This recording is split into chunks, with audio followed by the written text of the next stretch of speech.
Hi everyone, today we are going to discuss the Industrial Revolution, which began in the mid-1700s and lasted through the 19th century up till the beginning of World War I, and that's sort of where we end the Industrial Revolution because then began the industrial creation for World War I, which of course we're still revolutionizing our industries, but this is the time frame that we're dealing with. We're also going to assess why it began in Europe, and in specific why it started in Britain, and why here as opposed to in some place like China, which was much more advanced than Europe was until the Industrial Revolution began. Our ID words are always at the beginning of the PowerPoints as usual. Our focus question, I'm just going to kind of go over it real quickly so that we can remember to think about this as we're going over the PowerPoint. What historical events and personal experiences help explain the reactions people had to the Industrial Revolution? In order to answer this question, we need to discuss how new inventions influenced, and how new working conditions influenced, and how new philosophies were the product of the influences that the working class people had to deal with. So working class, meaning everyone that you know for the most part, is part of that working class, and all of these people were dealing with new inventions and brand new terrible working conditions, and that helped develop these new ideas, new philosophies on how the world works and what should be done to make things better for the majority of the people. If you write your outline on this question, you need to assess and discuss and mention and talk about all of the primary sources assigned for the readings for this unit, Unit 6, which include Elizabeth Bentley, who is a factory worker. She wrote a little blurb called Testimony. Actually, she was interviewed, and this is her, these are her answers to that interview in 1831. And then William Harder, a mill owner, you see the opposite perspective in his testimony in 1832, so right around the same time. There's a poem called Only a Weaver, written in the 1860s. A man named Samuel Smiles, who's kind of considered a middle-class worker, he wrote something called Thrift, which I think is a really interesting poem that talks about how people need to be more thrifty in order to be successful. And the reason that poor people are poor is because they are not thrifty. They don't save their money and spend properly or wisely. They throw it all away on booze and other frivolous vices. We also will discuss, or will need to discuss, Karl Marx and Frederick Engels, their Communist Manifesto, which was written in 1848, sort of towards the middle of this great industrial revolution, and they saw what was happening to the people, to the workers, and how poorly people were being treated, and how often they died and got sick, and no one was taking care of anybody else, and as far as government goes. So they wrote the Communist Manifesto in hopes that the workers would rise up to take care of themselves and have the government support them a little bit more. There are also some pretty interesting images that I'd like you to assess. A Wales copper foundry, the image is from the 19th century, the 1800s. And then there's another one called The Urban Poor of Industrial Britain in 1866. It shows people suffering with lack of help from the government. And then there's the Pyramid of the Capitalist System, and that was made in 1911, so towards the end of this big era. And it's a pretty powerful image, and I think it shows the philosophy of what socialists or people who are perhaps more anti-capitalism, how they understand capitalism and how it works, and how the majority of the people are suffering tremendously because of this system. As always, if you read a word that you don't understand, you really ought to look it up in a dictionary. You can Google it, you can talk to your phone, and it will tell you a definition, but that is how we learn, and I have to write down new words all the time, and I hope that my vocabulary is expanding because of this. Okay, so think about this. Why did the Industrial Revolution begin in Europe, and specifically Britain? Okay, so why Europe? Was it predestined? Was Europe just meant to be? Did God decide that Europeans are superior people and therefore should initiate the Industrial Revolution, propelling Europeans to the forefront of the world to make them the most powerful and most special and most wonderful compared to everybody else in the entire world? No, definitely not. It was not predestined, as most of us would understand. The Chinese were way more advanced in so many ways. The Indian sphere of the world was way more advanced, and the Islamic world, in regard to technology, science, and economics, the easterly regions of the Eastern Hemisphere were very, very well advanced.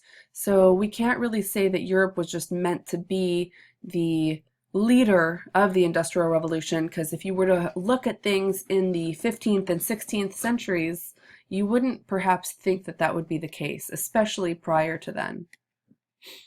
Well, in Europe, there is what is called restless creative merchant freedom.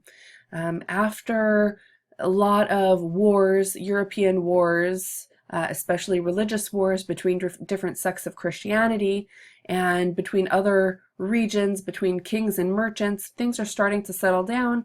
And without the warring, without an interfering outside push and an outside focus of getting the other guy, people start to get a little bit of restlessness, and they want to be creative and they want to build things. And the merchants have a lot of freedom as compared to other parts of the world. In China, merchants don't really have freedom to do and build things that they want. Everything is based on Confucian philosophy, which is filial piety, which means there's a very strict social structure, and everyone has to kind of get permissions to do things. Same for the Islamic world. There's the Quran and madrasas. Madrasas are the kind of universities where people would study the Quran, and there are other things being studied, but it's definitely under the guise, under the rule of the Islamic philosophies. So in Europe, there's a lot more freedom for merchants to kind of explore and build and do. There is also that long-term competition in Europe, and this goes hand in hand with the merchant freedom. The long-term competition comes from those great wars in Europe, the 100 Years' War, the War of the Roses, the 30 Years' War, all of these great wars. And now after the Peace of Westphalia, where the European regions are kind of broken down and people decide that whatever the kingdom is can decide their own religion, they are no longer warring against each other, but this turns into competition. And competition to improve and become wealthier and more powerful and more influential over the world. There are also state merchant alliances, and this leads to innovation and commerce. A state merchant alliance would mean that a government would need money, and a merchant that becomes very wealthy can loan the government money. And so the merchant loans the government money, and the government decides to protect the merchant with perhaps military to ensure that the merchant's goods can be traded safely. And the merchant, by loaning the state money, ensures that that merchant will be the only one to sell whatever product it is, giving that merchant a sort of monopoly over his products. And I say his because throughout history there aren't women businesses for the most part, so it's easy to say his. And this leads to innovation and a free enterprise for commerce, a free route for commerce to exchange. And a lot of people can feel the need to build and innovate because they have the support of the government behind them. Another reason is competition with Asian imports. Again, everything from Asia is wonderful, and it is challenging to compete with goods that come so cheaply from the East and are such better quality. So it's a necessary thing for Europeans to attempt to save money in the manufacturing and in the labor processes of creating these items. So that's a good reason for people to start building new technologies to try to make things easier and more efficient and better produced. Additionally, Europeans have access to goods, raw materials in particular, that come from the Americas. minerals and other types of metals that are mined in the Americas and other foodstuffs. So the population grows and people are getting healthier in Europe because of that, because of all of the potatoes and turkeys and whatever else, corn, all the good stuff that comes from the Americas. Okay, so why Britain? Why in all of Europe is Britain the one to be the most successful, the earliest on? So first of all, stable British laws. The laws are old and the rules are for everybody involved, and it's stable. And when things are stable, people can invest and don't worry. They don't have to worry that the government is going to collapse or that someone else is going to take over or that the government is going to take their stuff. So with these stable British laws, merchants and inventors feel more at ease to develop their goods without worrying that someone else is going to take it. The British are also very religiously tolerant and welcoming to other diverse people. Now, this isn't to say they're standing at the borders with signs saying, "Welcome, join us," but compared to other parts of the world and other parts of Europe, the British are much more gentle and welcoming and kind to other people, especially refugees. One really big example of this are Jewish people who were escaping pogroms from the East, from Russia in particular. A pogrom is a government-sanctioned mass riot where the government, the police know that the rioters are going to go attack someone, and they either do nothing or they even encourage people to go. And why were the Jews targets? We'll talk about this more later, but basically they're seen as a different group of people, and anything that's different is bad. And so the Jews are persecuted pretty severely in Russia, and they flee, they run, literally run across the land and end up going to Britain because they feel the least threatened there, the most welcome there as compared to other parts of Europe or the Eastern Hemisphere. The cottage industry.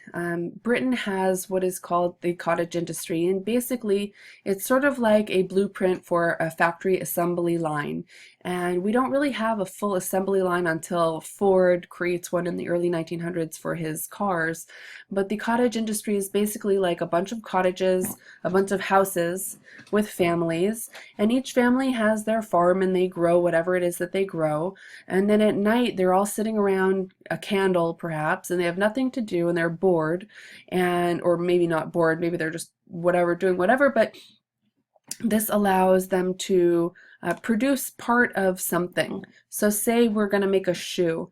The first house would cut the soles of the shoe, and then the second house would take the soles and punch holes in the soles of the shoe, and the third house would sew the sole to other parts of leather to help create the form of the shoe, etc. So it would take maybe 10 houses to create one product, and each family, each cottage, each house would be paid by piece.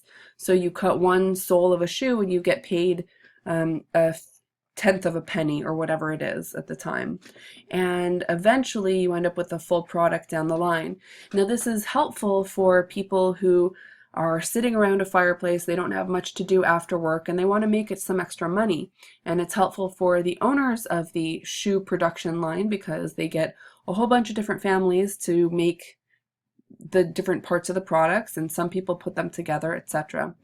And so we're seeing a sort of blueprint, like a diagram for the idea of an assembly line to come.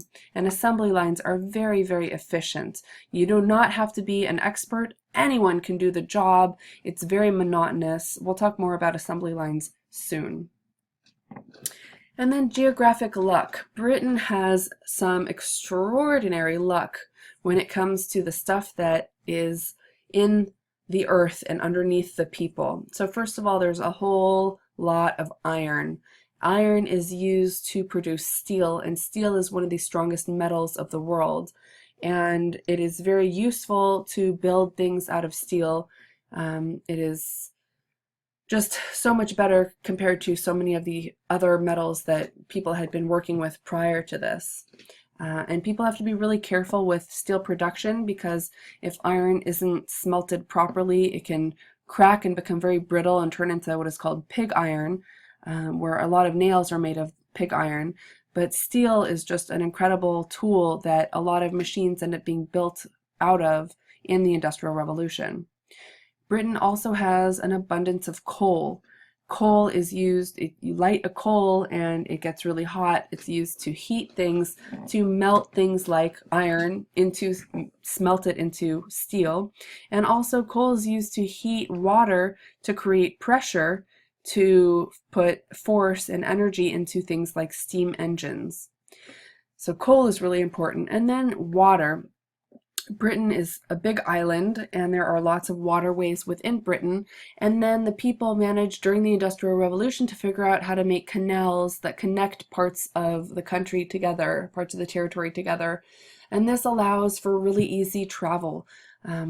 Things float on water, so people would put a whole bunch of stuff on a barge, on a piece of wood basically, and float it down the river being led by a couple donkeys. And it was really made life a lot easier and a lot cheaper to move goods from one part of the region to the next. This is an in-close look at the major industrial areas in Britain, and you can see them in green, and then the red dots are coal fields. They look like teeth to me. They're coal fields, and you can see that they're just kind of smothering England. And then the X's are iron ore fields, so again, lots of iron in Britain. And then what's perhaps most important are those yellow railroad lines, and that's by 1850. So within a very short period of time, the whole country is connected, in a sense, by railroad. And railroads, of course, are important because goods can be transported extremely quickly, much faster than by foot or donkey or horse. And even faster than water, and in both directions. And this is a sort of zoomed out image, so you can see how smothered England is with those railroad lines and how much industry there is within just that tiny little island nation. Okay, why Britain again? Well, the people there, the scientists, are focusing on practical science rather than theoretical science. There's this idea of marriage of science and technology, meaning science gets now blended with the goal of producing machines to help industry evolve. And there's backyard tinkering, and the quote is, out of the ivory towers. The ivory towers are universities. And in other parts of the world, like in France, people are only allowed to build things. They need permits, and so they have to go to one center, one university or one region to get permissions and to make sure that everything is perfect, and it takes so much time. Whereas in Britain, people can go play in their backyard, so to speak, and figure things out, create these tools, create patents for them, spread them, give them to their neighbors, and then there's a lot of production in Britain pretty quickly because of this. A couple examples of this practical application is cotton. First, the flying shuttle. It turns cotton balls into thread, and it starts out being this machine, which is made out of steel, is used first with water power. So the current in a river would be used to move a windmill, which would turn machines. And then it was steam power. So they would burn coal and boil water to create steam, and that would end up making this machine move. So the flying shuttle really is helpful in speeding up the production of thread, of cotton thread, rather than manual wheels, which take a really long time. And then the spinning mule turns thread into cloth. And here is one example of how important these machines were to increasing production. It would take 50,000 human hours to make 100 pounds of cloth. And with the spinning mule, it would only take 300 hours and one human to do this. 50,000 human hours would mean, say, our work week is 40 hours. That would be 40 hours out of 50,000 hours to make 100 pounds of fabric. And here, with the spinning mule, it is reduced to 300 hours, which is pretty phenomenal, extraordinary. What do you think happens to all of those workers who used to be cloth makers, who would take thread and turn them into cloth? All of those people are now unemployed. Pretty painful for a lot of people, and this is just one example of one technological innovation that really improves the speed and creation of one material, one item, cotton and thread and cloth, but you can see how influential this would be on all of industry. I think that's a big reason why a lot of our jobs are in service industry as opposed to in technical creation. Another really big reason is the labor force in Britain.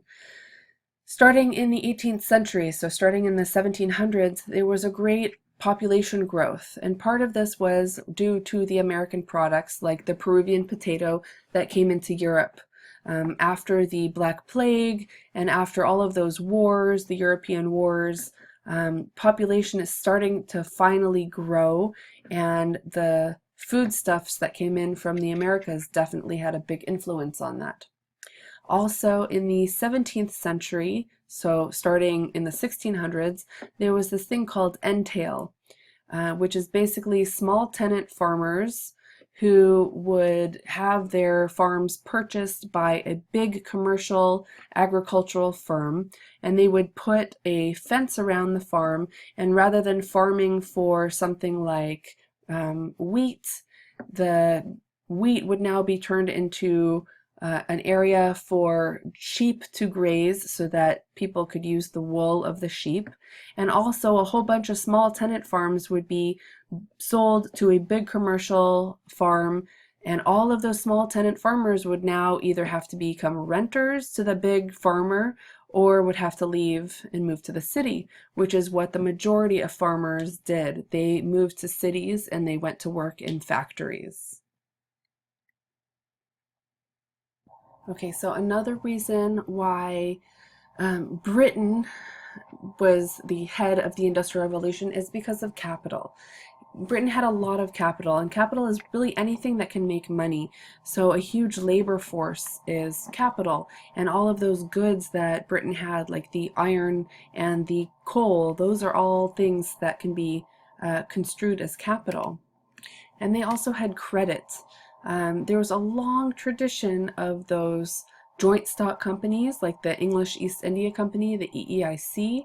We also had aristocratic lenders, meaning the nobility would lend money to both merchants and vendors and the government. So there's a lot of loans. And then there were banks that started to just loan money to people, both to the government and to businesses. And that credit is really important because most people don't have an abundance of cash laying around where they can buy a machine. And if someone has a machine that can make your business a lot of money, but you don't have the cash up front, you definitely need a loan so that you can purchase that machine to make all of that extra money and extra goods. So here is kind of just a rundown of that list of why Britain. Okay, so what were the major global consequences of the Industrial Revolution? And we're going to talk about some more of the new inventions, the new environment, meaning how the Industrial Revolution affected the environment, the world, and then how there were new living and working conditions for the people. And this again led to new philosophies, new ways of thinking about the world. Why are we, the workers, being held down in such terrible working conditions when our bosses are living the good life and abusing us? Why is this happening? So first of all, some of the major effects on the environment. A lot of the renewable energies that had been used through millennia, like human power, we have muscles and we use them in the past for many thousands of years, and animal power as well, water power, where with the current can be taken and used to produce energy, and wind power with windmills, and wood, which perhaps isn't the greatest renewable energy to burn and produce things and out of wood, but you can plant trees and regenerate forests within, a few decades. So wood is one of those objects. And then non-renewable started to be used. Oil, coal, and gas, and all of these we just use them and they're gone. And eventually will come a time when there is no more oil or coal or gas to be used from the earth, and we will have to be forced to find other means like solar power, for example. We also created chemicals, and this is fertilizer to make things grow bigger and better, pesticides to keep bugs and animals away from our food, and refrigeration. And now refrigeration is really important because it allows goods to move from one part of the world to the next without rotting, like meat and foodstuffs. So refrigeration is really important, and especially when we put a refrigerator onto a train, we can get goods from one side of the world to the next pretty quickly, or one side of certain parts of the world to the next. But of course, chemicals are a huge toll on the environment. Both fertilizers and pesticides cause a lot of damage and are basically poisons. Pesticides prevent bugs and animals from eating food, and humans take those foods and still eat them, and perhaps we wash the foods off, but really the only way to get clean, good foods is to not have pesticides or fertilizers that are inorganic, and instead to just buy organic goods.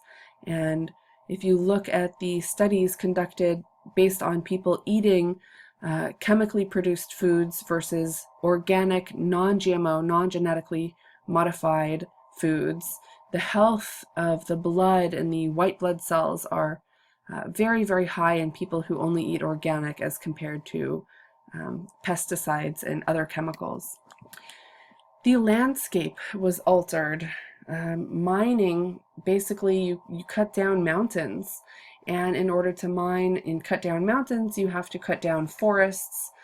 Forests are also cut down to build things like industries, and to make space for products and buildings, and to use the wood for fire.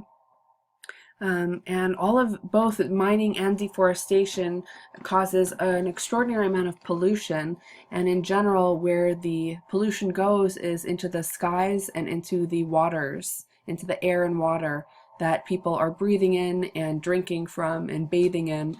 And so people are really getting a lot of toxins as compared to prior to the Industrial Revolution. And all of this also leads to urbanization. That means people are moving away from rural farm areas, from open spaces, and moving into urban areas like cities, where there are a lot of people living in a small space. And until we have created things like indoor plumbing and sanitation, people are just throwing their trash outside. The sewage systems are open and running right into the water where people are drinking from and bathing. And that, along with all of the toxic chemicals that come from mining and deforestation, which also, when you cut down forests, it ends up eroding the topsoil. And without topsoil, things don't stay in place. And if there's a big rain, then it just floods the territory because there's nothing to suck down the water or to hold things in place. And all of the topsoil just goes away and becomes a big, muddy, gross mess. And a lot of people end up suffering. And all of these things lead to great pollution in the air, in the rivers, and on the land, in the form of smoke, sewage, and toxic waste. And it's pretty extraordinary to see how much waste we have created. This is one image, and it is shows the effects of industrialization on the environment and on the labor force. It is a Wales copper foundry in the 19th century. This is in Britain. And you can see on top, it's just a bunch of smokestacks. And kind of in the bottom, in the middle, you see some people, but if you don't look carefully, they kind of just blend in with the background. The artist was trying to show how insignificant the people were and how much pollution there was, just piles and piles of coal and grossness, and it's right along the river, which is kind of dark in color. The skies are black, there are smokestacks everywhere and cranes, and it's all about industrialization, and it's all about money. This graph shows the carbon dioxide emissions, and this is in the United States in the 19th and 20th centuries, so the 1800s and 1900s. You can see in the 1800s down here, is very, very low pollution, and starting around 1870-ish, when the Industrial Revolution starts to happen, it starts in Britain, but it moves towards the United States. Well, it starts in Britain in the 1770s, 1780s, 1760s, but by the time the United States hits, it goes up and up and up and up and up, and this black line shows the total amount in 1,000 metric tons of carbon dioxide. So 100 and, let's see here, 1.6 million thousand metric tons of carbon is being emitted, and this is by 2010, which is an extraordinarily high number. Scientists, and I'm sure you can find people who disagree with this, but scientists would say that the increased carbon dioxide affects the climate, affects the ocean acidity, how acidic the ocean is, which if that changes too much, fish die, and other environmental factors like the cleanliness of the air, oxygen that we breathe, etc. This is pretty devastating to the earth, and we are not respecting the earth as we should, and we're starting to pay for it with higher rates of things like cancers. We'll see what happens in the next 100 years. I hope this goes back down by a lot. Other major consequences of the Industrial Revolution: the higher classes. What happens to the higher classes? Well, the landowners, as a shock, I know, they remain wealthy and powerful. I know how shocking that must seem to you. Nothing changes. However, there is new middle class that arises with urban wealth. Mainly these people are bankers, industrialists, and entrepreneurs. We call them middle class, even though money standards would make them higher upper class. We call them middle class because they didn't have the social status that the old landowners had of the past.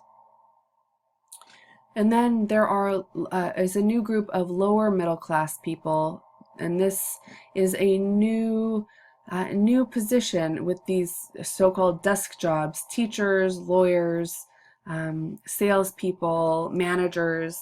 And these lower middle class people don't make as much money, or don't make that much more than the very lower class people that the working class people make, but socially they are much higher on a social level. Samuel Smiles wrote a self-help book in regard to thrift.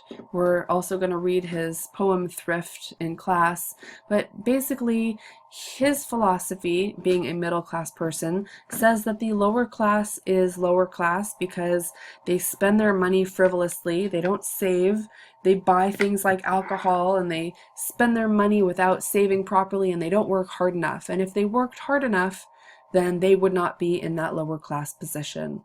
Of course, that is not the case for 99% of the people, who are definitely extremely hardworking. And if you read the primary source documents, you already know that that's the case.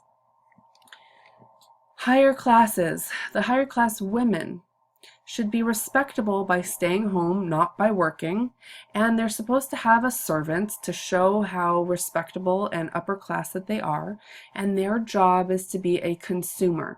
They're supposed to go and buy stuff, and that will help the capitalist world go round, because they buy stuff, money comes into the system, and then money can be spent on paying things like employers. So it's really up to women to become consumers, and this is where we see a really big push towards the importance of stuff for more people, for a middle class person. And if you're a lower class person, of course you want to be like a upper class person, and therefore you want that stuff too. And then we come to the laboring classes. Who are the laboring classes? They are landless wage workers. We're talking about 70+% of the people in Britain. The laboring classes live in cities mostly, but also in towns and villages, and they work in factories, in mines, and generally in big farms where they are little, unimportant people who do one specific job and are so invaluable that if they died, it's not a problem for the owners because there are other people who can replace them really, really quickly. It's not specialized jobs for the most part. Starting in the early 19th century, so the early 1800s, women start to work in factories and in the domestic sphere as servants for other people. And we're talking about the laboring classes or the lower class, to put it in other terms. We also have children, boys and girls, who are starting to work in factories as well. And what's interesting about this is that the types of jobs change. We've always had boys and girls working from a young age. When people had farms, they would have lots of extra children to have extra hands on the farm. So that's nothing new, but for the first time, children are working now in factories, and factory life is much different than working on a farm. Immigrants are also part of the laboring classes. Even if an immigrant were to come in with a high degree of education as a doctor or a lawyer, they would still likely become a landless wage worker working in any job that they could possibly find that really most people could do, because it doesn't take specialized work or specialized education to take these types of factory jobs. Just a few images here. These are women in a factory. And these are children and young women doing labor. You can see an overseer right in the middle. This is a black and white picture that was colored. It was painted, which I think is kind of interesting to think about. It's so silly to paint a picture, but this definitely helps us understand and feel like we were there as opposed to a black and white picture, perhaps. You can see the youth of this girl, who I assume is around 10 or 12 years old. A bunch of kids in factories, or in a factory. You could tell that they are not exactly enjoying themselves. And kids at this age, for the most part, don't have this type of sad grimace on their face, for the most part, when taking a picture at least. Okay, so what was going on in the Industrial Revolution for the working classes, for the laboring classes? Well, new, very harsh working conditions. First of all, constant supervision and surveillance. And this basically means that a manager would be walking around watching over people as they worked. And that could leave a very unsavory feeling for the workers. They're constantly being watched. It's a frustrating feeling. It gives people kind of a sense of anxiety, and it's not a good place to have a good time and enjoy life and enjoy working. And there were no worker protections. So first of all, there were extremely dangerous conditions. Working in mines today are really, really dangerous still. Mines collapse. One recently collapsed a few years ago and trapped a whole bunch of people inside. And back in the day, there were very few mechanisms to make sure people were safe. Indoor factories had a lot of challenges, very few windows, not proper lighting, doors were locked, and the machines were very, very hazardous. So just the conditions were very, very challenging for the people. There weren't labor practices to ensure safety, and doors were locked. So what does that mean? The managers didn't want people to steal things, and they didn't want people going on breaks, so they literally locked the doors. So say there was a fire, which happened many, many times, people were trapped inside and either jumped out of windows to their deaths or were burned to death.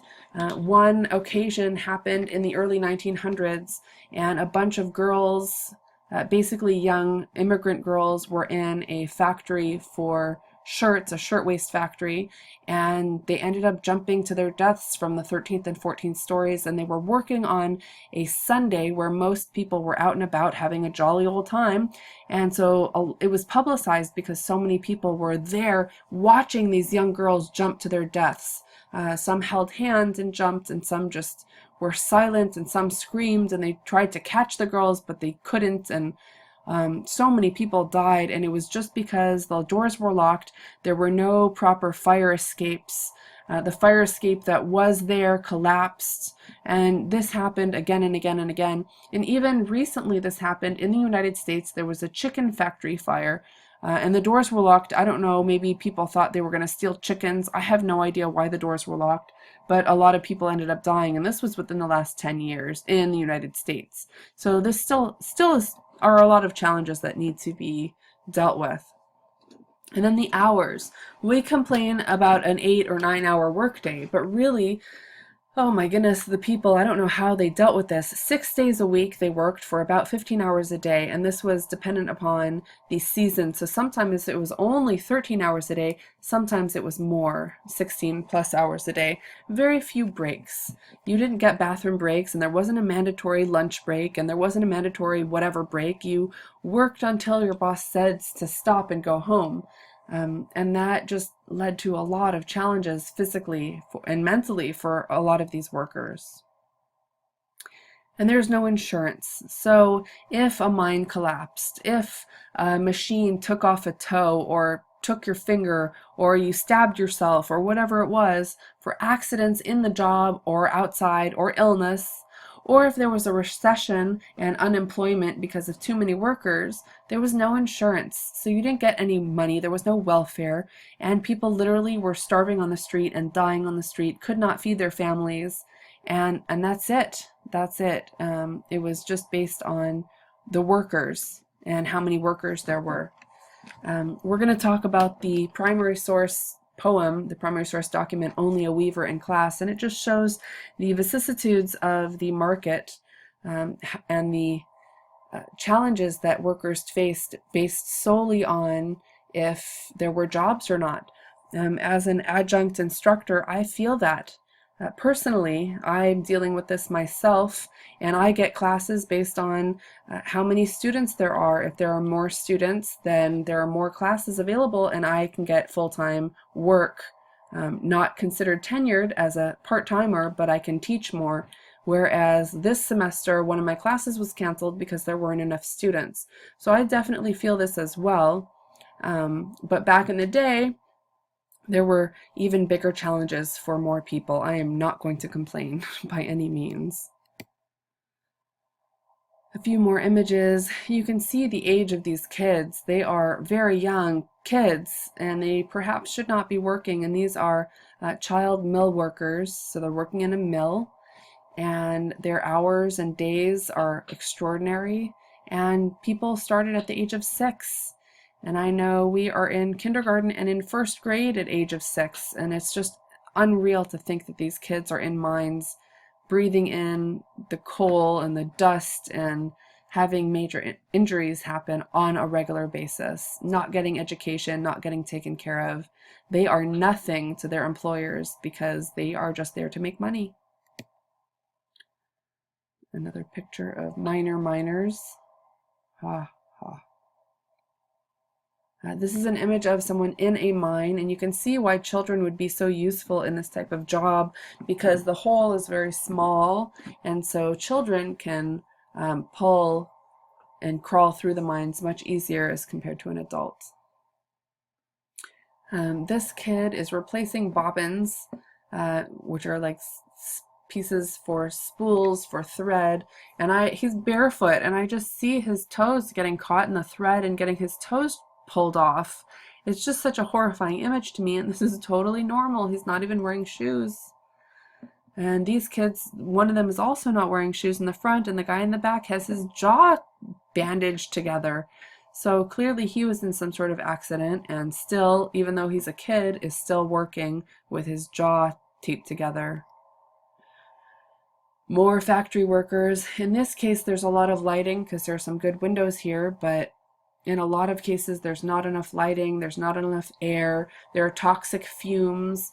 If there is too much toxic fume and there's light that comes in a certain angle, something can catch on fire, and boom, everyone is dead because the doors are locked. Imagine having to go to the bathroom. You need to ask 75 people to get out of your way. It's a very uncomfortable situation here for a lot of people.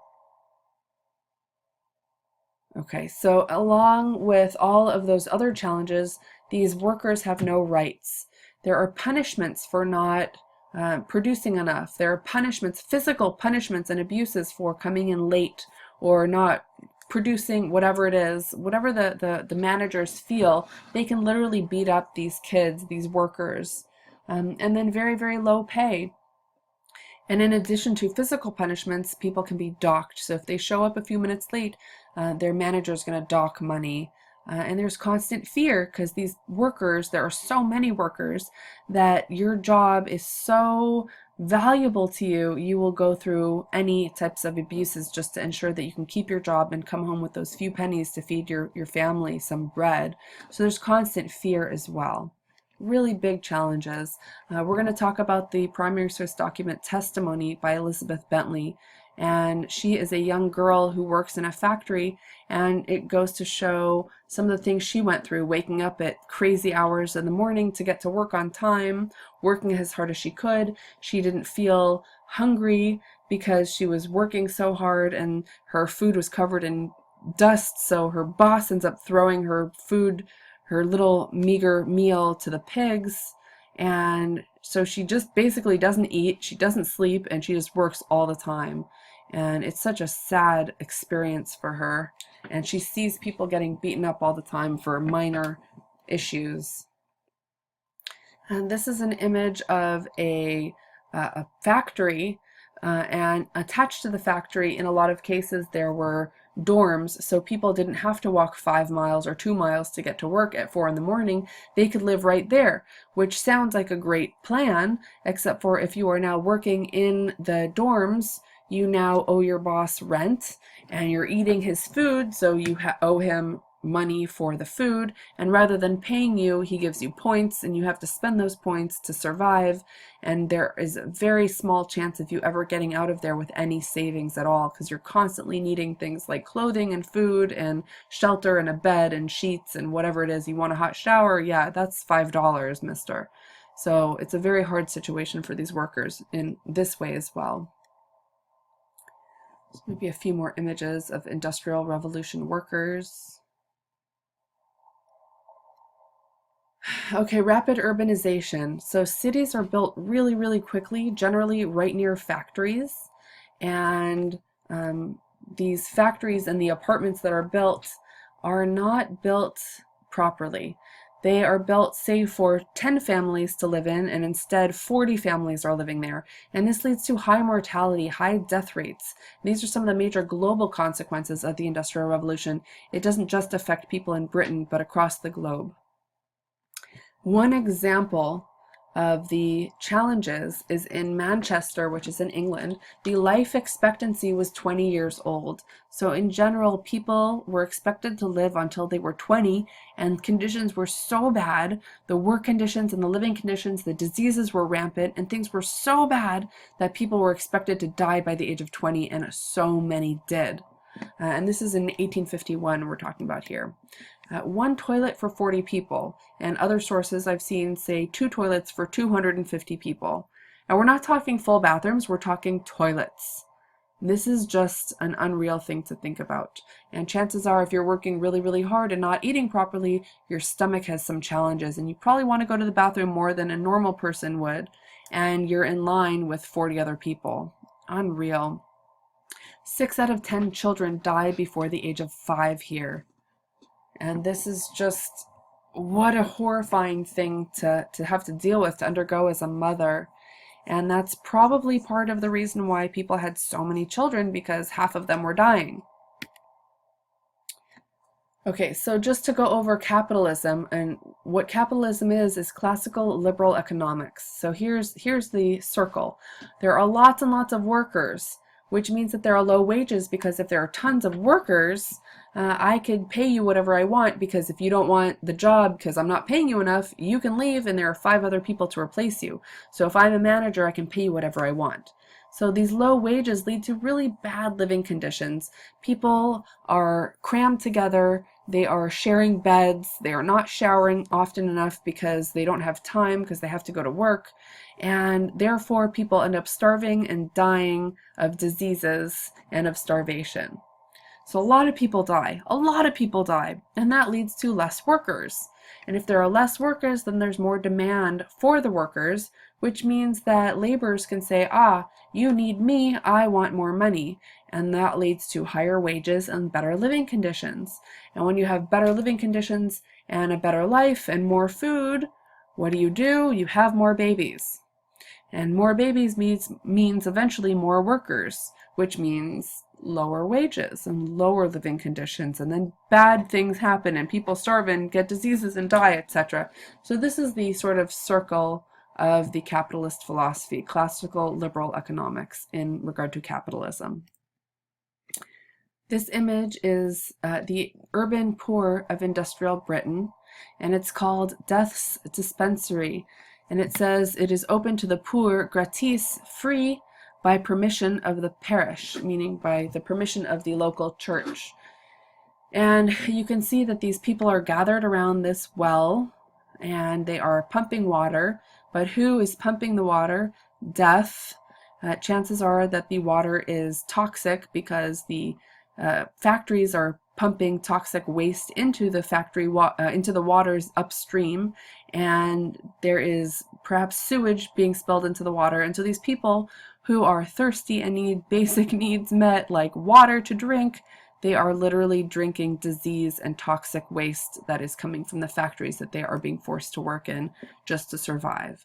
And chances are there are 3 kids here, probably 2 of them will not live to the age of 5. Unreal. So what happens? What happens with all of these challenges for these workers? This leads to some social unrest and a lot of protest. There are a lot of different groups and different people who in their own ways try to make things better, to show people, to show those big bosses that they can't treat people this way. The Leeds and the Luddites were a few of those people. This image is of Luddites who were smashing a loom. They were smashing the machines, literally going into factories and breaking machines to stop the managers from buying these machines so that the workers would have more jobs and be treated better. Of course, the managers would just go and get more loans to buy more machines, and these Luddites didn't do very much except for slow the process and anger a lot of people. And then there were writers like Charles Dickens who wrote A Christmas Carol. And there's that guy Scrooge who makes things really harsh on the hard on the people and is just a terrible person. And Charles Dickens was just trying to show mainly upper and middle class women who were a lot of his readers how bad the workers had it. And if these upper class and middle class women had empathy for the workers, they would talk to their husbands, and eventually, perhaps, things would change for those workers. There was a lot of social unrest and protest, and part of this was because there was government favoritism towards business owners and not towards workers. And we still see this today in a lot of ways, but what this means is that even if someone was being abused at their job, really physically and psychologically abused, the government would help the business owners and would not listen to the workers and would actually in a lot of cases beat up those workers. So trade unions were considered suspicious but finally made legal in 1824. However, if people were striking, they would get beaten up by police. You weren't allowed to strike. This is kind of amazing to think about, but literally we see there are pictures of girls, young girls, 14-year-old girls who go on strike, and there are police beating these girls up because they are not allowed to strike. They're not allowed to unionize, and they're not allowed to strike. So all of these abuses, all of these challenges lead to the philosophy called socialism, and this is a reaction to the horrible treatment of workers. And the goal of socialism is to have the government help the masses, help the workers, help the lower class proletariat, as opposed to helping the big business owners. The goal for socialists or socialism is for the government to help the workers, help the masses. This image is the socialist outlook, and this is the pyramid of the capitalist system. At the very top, we see big money. and it is followed quickly under by the rulers, and it says, "We rule you." And down here, "We fool you," and these are the religious leaders who come together with the powerful political leaders to control the people. And down here we have, "We shoot at you." There's the military who is protecting both the religious leaders and the political leaders. And then here we have a big, nice, fat, upper class people. "We eat for you." And you can see they are lounging, they're drunk, this guy has got his head down, there's tons of wine, they're having cheers and dressed fancy. And all of this is being held up by the very bottom, by "We work for all and we feed all." All of these workers, and they're being bent down, and they're trying really hard to hold everything up, hold up that pyramid. This poor girl on the bottom is lying on the ground. Perhaps she has died. Everyone is bending down and hunched over, and some of these people are standing with their hammer and their shovel, their working tools, staring up going, maybe we should just sort of walk out from underneath this big pyramid, and the whole system would quickly collapse, because without the workers, nothing else would survive. Absolutely nothing. And that's what the socialist world is looking at, the socialist outlook, to say that these workers need to be protected.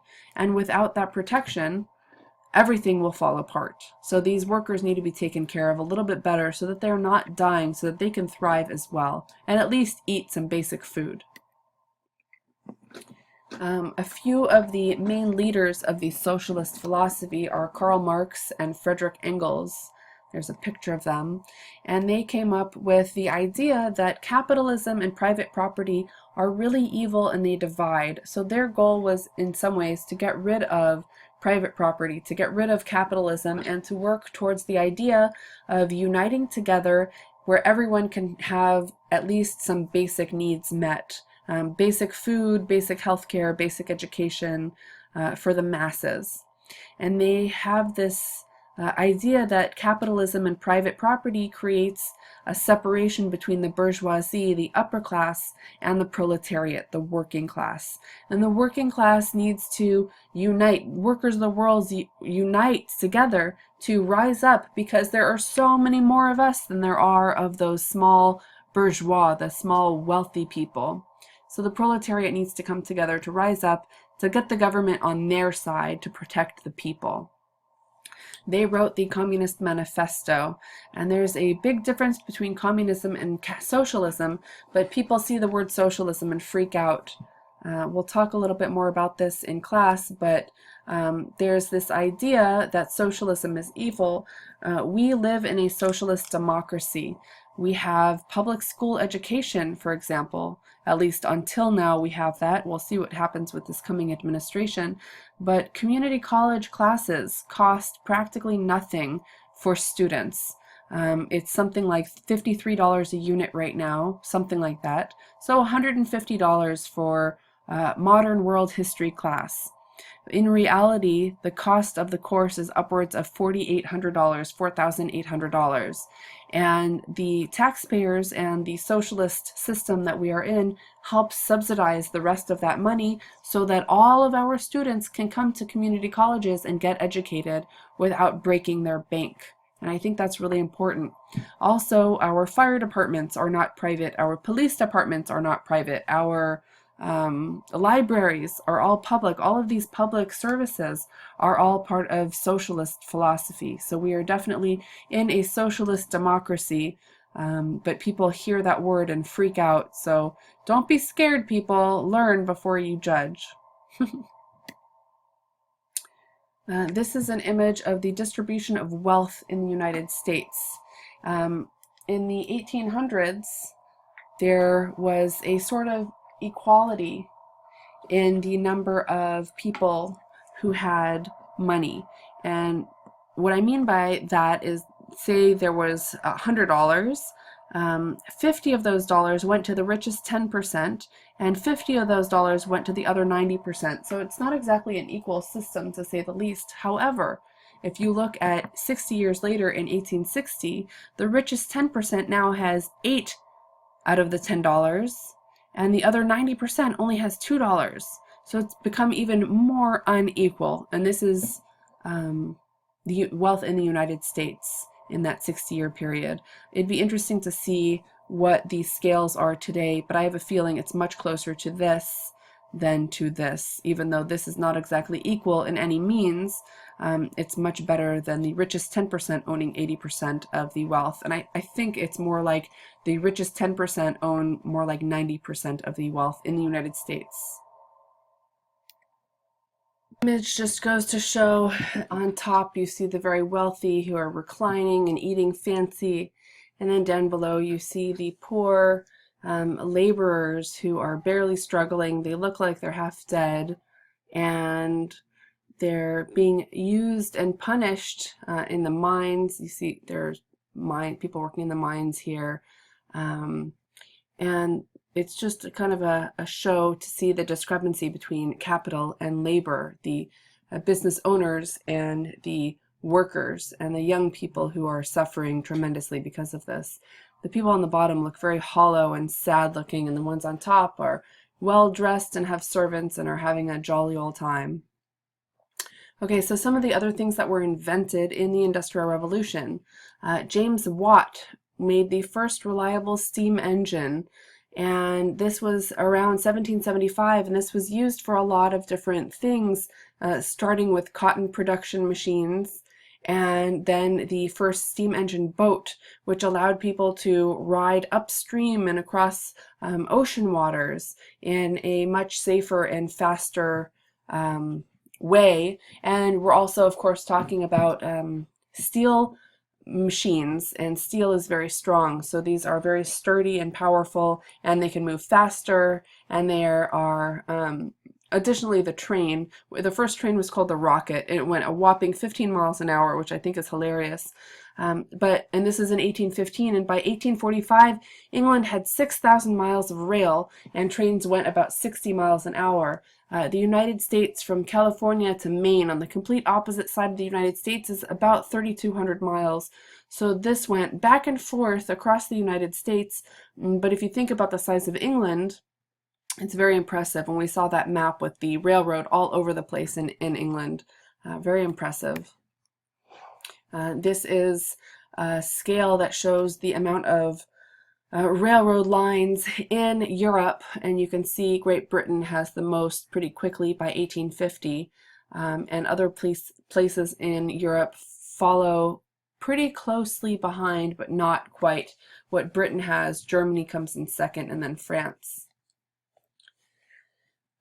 Eli Whitney invented the cotton gin, which took cotton out of the plants and pulled it into usable bundles of cotton that would be turned into thread. And he also invented interchangeable parts for muskets, which led to interchangeable parts for other machinery, which meant if one thing broke on a machine, it could still be used, just that one part would be replaced, which is really useful for machines in general.